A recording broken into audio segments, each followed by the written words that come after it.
Rund 20 Millionen verkaufte Alben und Welthits ohne Ende. Breakfast in America von Supertramp ist die absolute Definition des perfekten 70er-Jahre-Pops. Aber wusstest du, dass die beiden Sänger während der Aufnahmen kaum ein Wort miteinander sprachen, weil sie sich so verabscheuten? Oder dass die Band später einen 5 Millionen Dollar Deal für einen einzigen Song eiskalt ablehnte? Und dann gibt es da noch diese völlig absurde Verschwörungstheorie. Jahre später behaupteten Leute, das Cover hätte die 9/11-Anschläge vorhergesagt. Was da wirklich dran ist und wie aus dem purem Hass ein Meisterwerk entstand, zeige ich dir jetzt. Eigentlich hätte alles ganz anders kommen können. Ursprünglich sollte das Album Hello Stranger heißen und eine deutlich düstere Stimmung haben. Es war als musikalischer Schlagabtausch zwischen den beiden Frontmännern Roger Hodgson und Rick Davies geplant. Die beiden waren völlig unterschiedliche Charaktere und diese Spannungen waren so extrem, dass sie im Studio teilweise kaum noch miteinander sprachen. Doch genau aus dieser Reibung entstand die Magie.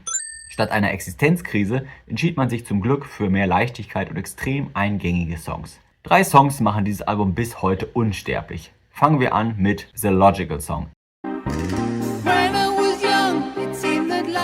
in dem Roger Hodgson seine Internatszeit und den Verlust der kindlichen Unschuld verarbeitete. Fast jeder dachte damals, das wäre ein teurer Synthesizer. Falsch!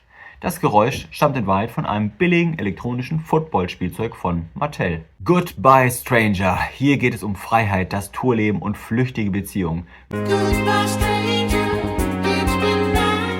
Rick Davies singt extrem entspannt, während Hodgson im Hintergrund diese markanten Falsettparts liefert. Perfektes Teamwork, trotz der miesen Stimmung. Und dann ist da Takes a Long Way Home, mein Favorit. Oberflächlich geht es um einen Mann, der nicht nach Hause will.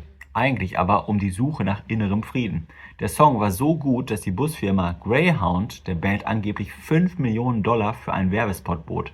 Supertramp lehnte eiskalt ab. Ach ja, und das Cover. Die Freiheitsstatue ist eine Kellnerin, die Skyline von Manhattan besteht aus Küchenutensilien.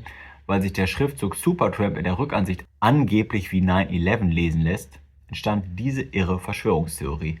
Die Band nannte es natürlich Unsinn.